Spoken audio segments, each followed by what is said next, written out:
Yeah, a couple of things. I agree with Councilman Bailey. I think the intent of this ordinance was to clean up a problem in our charter, not to address any specific special interest needs that might be related to this.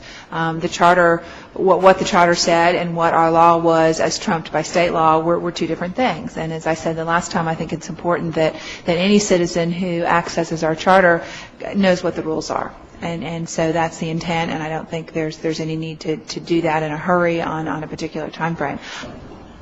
Mayor, I have some data that I'd like to share with my colleagues, so I will pass this around and pick one and pass that on. And one of the things that our speaker referenced just now was historically what our standard was in the city under our charter before state law trumped our number in 1987.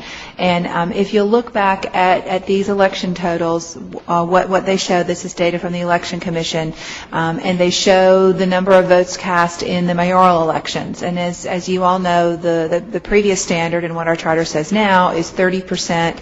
The signature threshold is 30% of the votes cast in the recent mayoral election. And prior to 1987, when state law trumped that, all of those mayoral elections were hotly contested elections, and the voter turnout was about 30,000 votes, round numbers.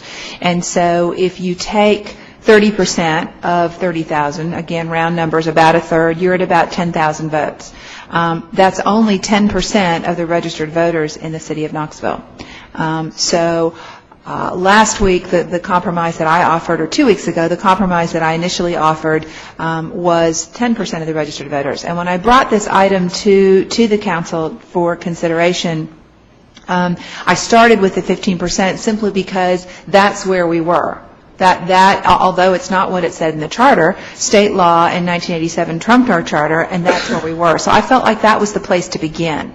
It wasn't necessarily my recommendation, but it was certainly a place to begin. I still feel like 10% is a better place to walk that line. We talked a lot 2 weeks ago about the need to have balance in this, that a government by referendum becomes very inefficient. It's not a responsible way to govern, and quite frankly, it can hamstring the efforts that the majority of the citizenry may want to see go forward.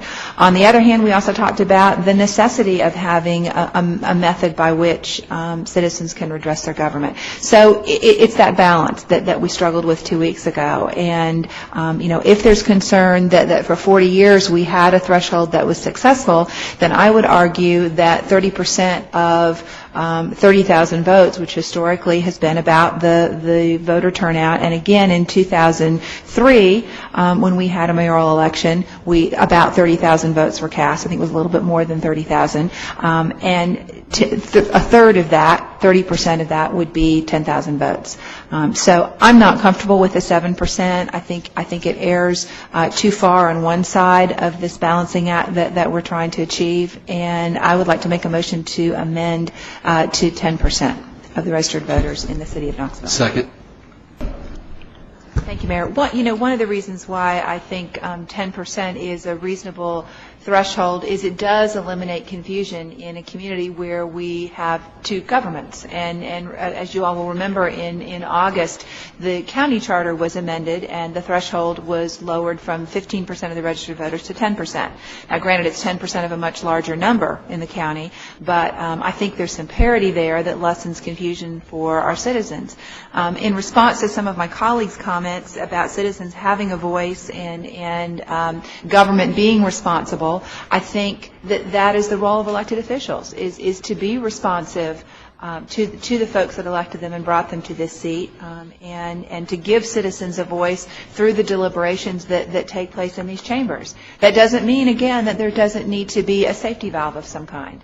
But I think that safety valve needs to be crafted in a way that it's achievable, but difficult. It shouldn't be something that can be accomplished in a weekend. It should take some significant effort. And I think the point that Councilman Bailey made, if you'll look at your ordinance on the very last page, and I guess the pages aren't numbered, but on the front side of the last page, again, the language does say that on these petition referenda, if a majority vote in favor, the ordinance shall become a binding ordinance, and any ordinance proposed by petition or which shall be adopted by a vote of the people cannot be repealed or amended except by vote of the people. And that's where you get into this possibility, this phrase that people throw around about government by referendum. So one referendum passes, and then another group of people decide that's really not the direction we should have gone. Well, that can't be changed unless another petition drive happens and another referendum goes on the ballot. And, it can bring good policy and good government to a grinding halt. So I simply cannot support any threshold less than 10%. Mr. Pavlos. Let me just make and this is a great discussion. Again, as I said last time, it does come down to kind of your theory of government. I do have a few concerns. Number one, and the point I think that Joe made is a great one. Every 2 years, half of this council comes up for re-election. That's about as great of a citizen redress as you can have. I mean, that's every 2 years, about one time 4, the next time 5. The second thing I think I'd point out is, in national or state government, there's no process like this. You don't have it. And so there is in local governments, but if you look at most local governments, I haven't done a comprehensive study, but most of them are at the 10%. I think the third thing is, look at the county, the items that were on the county ballot last time, some of the referendum items there. And I haven't done this, so I'm making a wild guess, but I bet if you go back, a whole lot less people voted on those issues than voted in the election. People that just read all that and go, I don't know what they're talking about, and didn't vote. So there is, I know we say people do, and a lot of people did a lot of work and asked people and did the hard work to be informed, but a whole lot of folks don't when that comes up on the ballot. I think the fourth thing that I'd say is, this actually is a very responsible form of government. If you think about, in what other form of government do folks get to come and express opinions for and against, and then have a chance to rebut, and then get up at public forum? There's no more responsible form of government than local government as it is right now, and we see that model. There's folks out here in the audience that come frequently to exercise their right, and they get the right to be heard, and it impacts. I mean, we all know it impacts us. So to think that we don't have responsible government now, I think is just a far cry from what we experience. So I'm with those who favor the higher number. I mean, either way, I mean, obviously, we'll carry out what you vote on here, but in my mind, and I guess the other last point, you say, well, we don't want it to be just for people who can raise the money to pay people. Well, remember, that just means that, other folks can raise money to pay them to get them on there. And I know in the hotel deals, I know it has to be on the ballot and has to be read just that way, but I was running in that election. I was at a lot of the early voting sites, and I know a whole lot of people signed that petition that didn't really know what they were signing because somebody was being paid to get their signature. So there is a danger there as well. Okay. Any other comments? Okay, we'll go ahead and do a roll call. What's the motion? Oh, excuse me. The motion that's on the floor is the motion to amend. Thank you for good correction. Thank you. The motion to amend to 10%. Okay, that's the motion that's on the floor. Yes, Mr. Just for clarity, is it to amend to 10% or 7,000 or to 10% as an absolute? 10% period is what Ms. Roddy said, yes.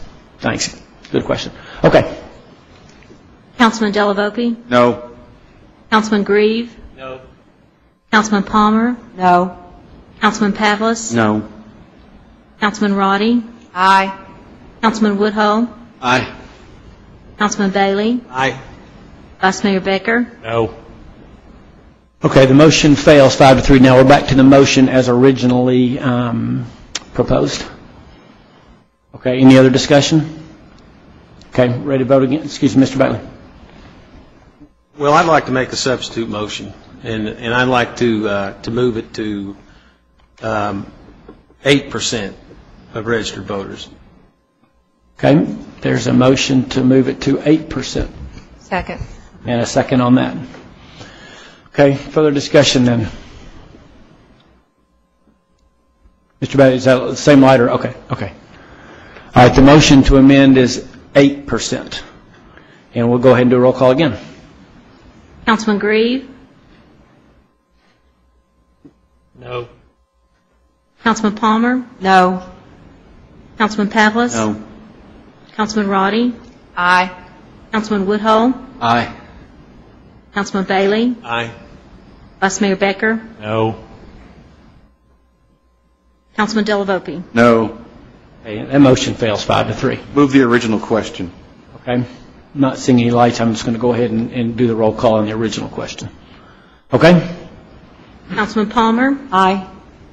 Councilman Pavlis? Councilman Roddy? No. Councilman Woodhull? Aye. Councilman Bailey? No. Vice Mayor Becker? Aye. Councilman Delavopy? Aye. Councilman Grieve? Aye. Okay, the motion passes 6-2.